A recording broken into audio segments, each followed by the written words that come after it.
দক্ষিণ এশিয়ার দুই প্রতিবেশী দেশ পাকিস্তান আফগানিস্তানের সীমান্তে আবারও উত্তেজনা চরমে পৌঁছেছে।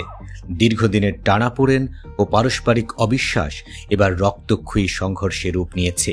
গত এক সপ্তাহে এই সংঘাতে দুই পক্ষের অন্তত 2 শতাধিক প্রাণহানি ঘটেছে বলে জানা গেছে। ফলে পুরো অঞ্চল জুড়ে নতুন অস্থিরতার আশঙ্কা তৈরি করেছে। বৃহস্পতিবার আফগান রাজধানী কাবুলে 2টি ভয়াবহ বিস্ফোরণ এবং সীমান্তবর্তী পাকতিকা প্রদেশের এক বাজারে আরেকটি বিস্ফোরণের পর পরিস্থিতি হঠাৎই উত্তপ্ত হয়ে ওঠে। আফগান সরকার অভিযোগ করে পাকিস্তান তাদের সার্বভৌমত্বের উপর সরাসরি হামলা চালিয়েছে। কাবুলের দাবি, পাকিস্তানি বিমান থেকে বোমা বর্ষণের ফলে বেসামরিক নাগরিকরাও হতাহত হয়েছেন। অন্যদিকে ইসলামাবাদ সরাসরি অভিযোগ অস্বীকার করেনি। তারা জানিয়েছে, আফগান মাটিতে সক্রিয় জঙ্গি সংগঠন তেহরিকি তালিবান পাকিস্তান টিটিপির কার্যক্রম দমন করতেই এই হামলা চালানো হয়েছে। এক পাকিস্তানি নিরাপত্তা কর্মকর্তা রয়টার্সকে বলেন, আমাদের টার্গেট ছিল টিটিপি নেতা নূর ওয়ালি মেহসুদ, যিনি কাবুলে অবস্থান করছিলেন। তবে আল জাজিরা জানিয়েছে, মেহসুদ নিহত হয়েছেন কিনা তা স্বাধীনভাবে যাচাই করা সম্ভব হয়নি। একসময় তালেবানদের প্রধান সহযোগী হিসেবে পরিচিত পাকিস্তান এখন সেই গোষ্ঠীর বিরুদ্ধেই সামরিক অভিযান চালাচ্ছে। ইসলামাবাদ দীর্ঘদিন ধরেই অভিযোগ করে আসছে, আফগানিস্তানের বর্তমান সরকার টিটিপি যোদ্ধাদের আশ্রয় প্রশ্রয় দিচ্ছে। এসব যোদ্ধা পাকিস্তানের ভেতরে সেনা ও সরকারি স্থাপনায় নিয়মিত হামলা চালাচ্ছে।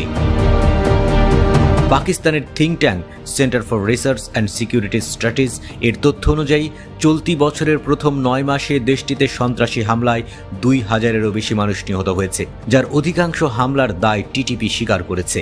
এই পরিস্থিতিতে ইসলামাবাদ বলছে, আফগান মাটিতে সক্রিয় এসব জঙ্গি গোষ্ঠীর বিরুদ্ধে ব্যবস্থা না নিলে তাদের জাতীয় নিরাপত্তা আরও ঝুঁকির মুখে পড়বে। দুই দেশের দীর্ঘদিনের বিবাদের কেন্দ্রবিন্দুতে রয়েছে ঐতিহাসিক ডুরান্ট লাইন।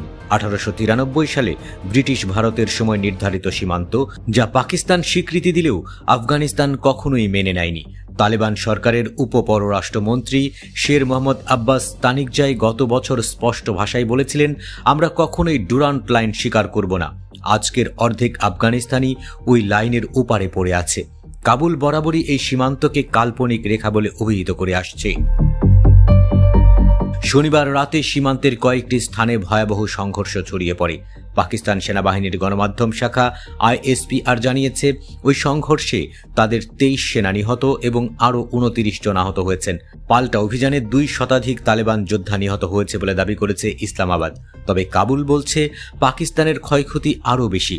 আফগান সরকারের মুখপাত্র জাবিউল্লাহ মুজাহিদ জানিয়েছেন, আমাদের প্রতিশোধমূলক হামলায় অন্তত 58 পাকিস্তানি সেনা নিহত হয়েছে। এদিকে ভারত সফররত আফগান পররাষ্ট্রমন্ত্রী আমির খান মুত্তাকি সংবাদ সম্মেলনে বলেন, আমরা আমাদের সামরিক লক্ষ্য অর্জন করেছি, তাই আপাতত সংঘর্ষে বিরতি দিয়েছি। কাতার ও সৌদি আরব আমাদের এই যুদ্ধ থামাতে অনুরোধ করেছে। তবে তিনি সতর্ক করে বলেন, যদি পাকিস্তান শান্তি না চায়, আফগানিস্তানেরও বিকল্প ব্যবস্থা রয়েছে। বর্তমানে সীমান্তের 2 পাশেই সেনা সমাবেশ বাড়ানো হচ্ছে। পরিস্থিতি রয়ে গেছে অতি উত্তেজনাপূর্ণ। 2 দেশই একে অপরকে দোষারোপ করছে, আর আন্তর্জাতিক সম্প্রদায় উদ্বেগের সঙ্গে ঘটনা প্রবাহ পর্যবেক্ষণ করছে। বিশ্লেষকদের মতে, ডুরান্ট লাইন নিয়ে বিবাদ, টিটিপি আশ্রয় ও রাজনৈতিক অবিশ্বাস, এই 3 কারণই বর্তমান সংঘাতের মূল উৎস।